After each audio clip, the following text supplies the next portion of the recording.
どうも、日本語で喋りましょうの岡野です。このポッドキャストではナチュラルな日本語でいろんなテーマについて話しています。すべてのエピソードの振り仮名と英語訳、重要単語リスト付きのスクリプトをパトレオンで公開もしています。お刺身のように新鮮で生の日本語を学びたい人はぜひ最後まで聞いていってください。よろしくお願いします。今日はカラオケについて話したいと思います。で、カラオケの特に語源だとか楽しみ方についてなんかも皆さんに紹介できたらなと思います。カラオケって今では日本の文化の一部として世界中いろんなところでカラオケを楽しむ人がいますよね。でもカラオケの語源って皆さん知ってますか？実はね、結構カラオケっていう言葉は皆さん知ってるかもしれませんけど、語源については知らない人が多いんじゃないかなと思うので、まずは語源について話していきます。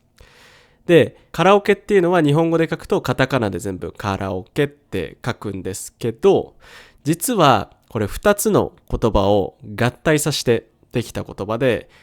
カラという言葉とオーケストラを合わせてカラオーケストラ。それを略した言葉が実はカラオケなんです。で、カラっていうのは中身がない、空っぽという意味です。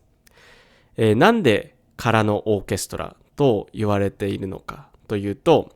まだ昔ね、テープとかレコードが一般的じゃなかった時、歌手の人がパフォーマンスをするときはいつもオーケストラとかバンドの人の演奏が必要だったんですね。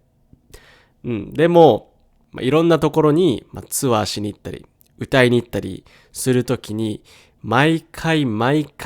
オーケストラの人たちを連れて行くのは大変ですよね。それからお金もめちゃめちゃかかりますよね。なのでレコードとかテープとかが出てき始めた頃にそのオーケストラの人たちの伴奏を録音して、でそのテープと一緒にいろんなところに歌を歌いに行った。これが実は始まりなんです。で、こんな感じでね、オーケストラとかバンドの生演奏を使わない、そういう状態で歌を歌うことができるようになって、カラオケがどんどん広まっていったんです。で、カラオケが生まれたのはだいたい1970年代頃です。で、そこからどんどん世界に広まっていって、例えば韓国とか中国とかアジアの国では日本と同じように個室で楽しむのが主流です。なので、誰かとワイワイ集まって楽しむっていうのはもちろんあります。でもそれだけじゃなくて、ストレス発散のため、ストレスが溜まってる人は一人でカラオケをしに行く人も珍しくないんです。なので、日本ではちょっと珍しいかもしれませんけど、他のアジアの国では時々ショッピングモールなんかに一人カラオケ専用のボックスがあったりして、でその中で歌を歌うことができるみたいなんですね。これ面白いですよね。僕日本では多分見たことないんですけど、日本で一人カラオケしたい人はカラオケボックス普通のところに行って一人で歌うことができるんですけど、こういう専用のボックスがあるんだったらちょっとやってみたいかなって思いましたね。で、もちろんね、アメリカとかヨーロッパとか他の国でもカラオケは楽しまれているんですけど、そういう国ではどちらかというとみんなで楽しむっていうのがメインのカラオケの仕方で、例えばレストランとかパブとかみんなで一緒に歌うっていうのも一般的らしいです。日本のレストランとかパブ、居酒屋でカラオケをするのは多分珍しいと思いますけど、場所によってはあるんじゃないかなと思います。今パッて思いついたのは、日本でスナックっていうところがあるんですよ。皆さんスナックって聞いたことありますかね？日本語でスナックっていうと、お菓子のスナックじゃなくて、そうですね、ちょっと日本版のバーみたいな感じですね。で、スナックには大抵、素敵なお姉さんがいて、で、そのお姉さんはママって呼ばれてるんですけど、そのママが料理を作ったり、お酒を作ったりしてくれて、で、大抵お客さんはおじさんとかなんですけど、そこでカラオケがあるのは一般的です。なので、歌を歌いながらとか歌を聴きながらお酒を飲みたい人は、日本でスナックに行ってみるのも楽しいかもしれませんね。こんな感じでね、カラオケっていうのは、それぞれの、国とか地域の文化に合わせてそれぞれの形で愛されてるみたいですね。で、次なんですけど、次はカラオケの魅力について話したいと思います。カラオケの魅力といえば、やっぱり何と言っても歌ってストレスを発散できるところですよね。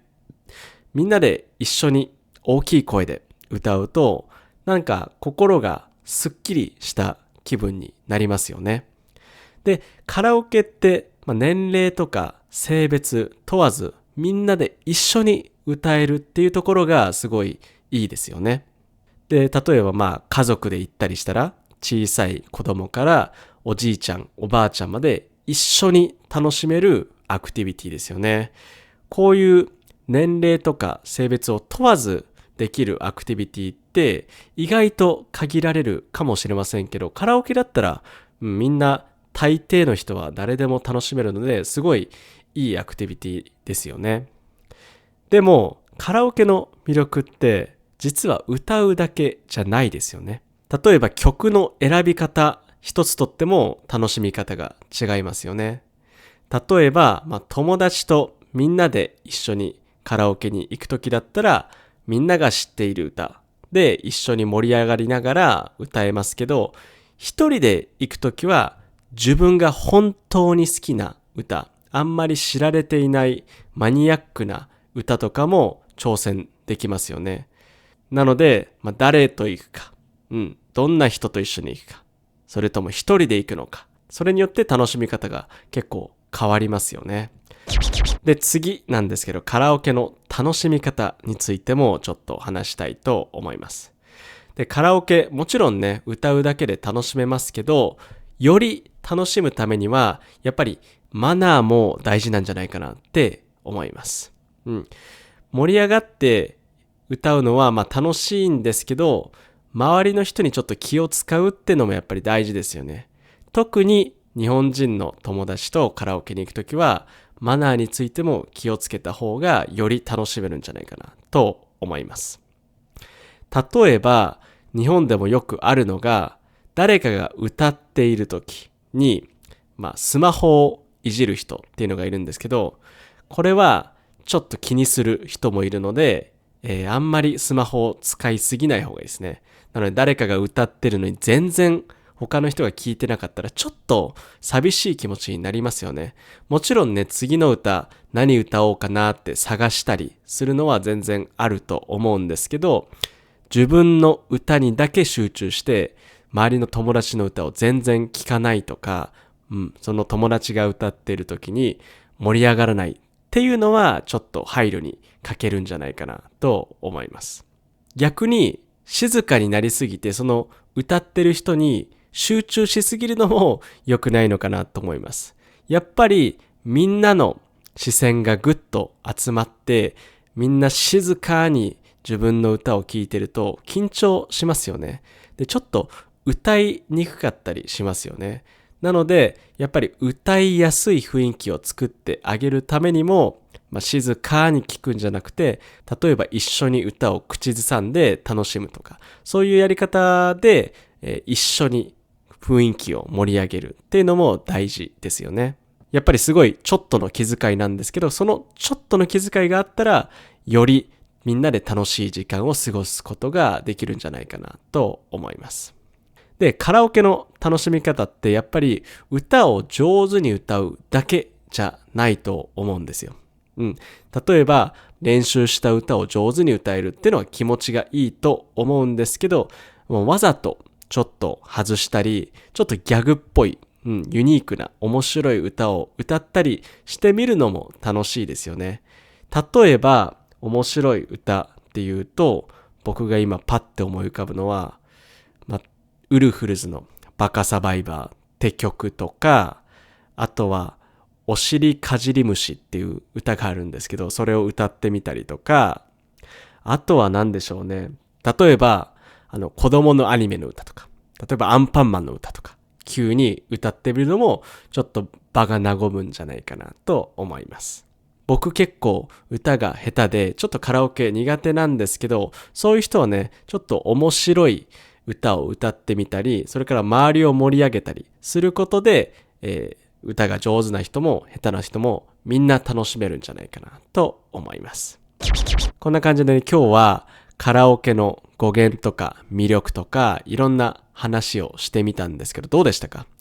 カラオケって歌うことで、リラックスできたり、新しい自分を発見できたりする、すごい魅力的なツールだと思います。なのでね、もしまだカラオケに行ったことがないっていう人がいたら、ぜひ一度挑戦してみてください。歌うことでストレスも発散できますし、何よりすごい楽しいと思います。はい。ということで今日はカラオケについて話してみました。皆さんはよくカラオケに行きますか？ぜひコメント欄で教えてください。それから今日の話を聞いて少しでも面白いと思ったら、ポッドキャストのフォロー、YouTube の高評価とチャンネル登録、ぜひよろしくお願いします。それじゃあ最後まで日本語で喋りましょう。聞いてくれてありがとうございます。今日話した内容の振り仮名と英語訳、重要単語リスト付きのスクリプトを見たい人は、リンクに載っているパトレオンのサイトをぜひチェックしてみてください。そこで話してほしいテーマもリクエストできるんで、どしどしメッセージを送ってください。それでは皆さん、さようなら。この番組はご覧のスポンサーの提供でお送りしました。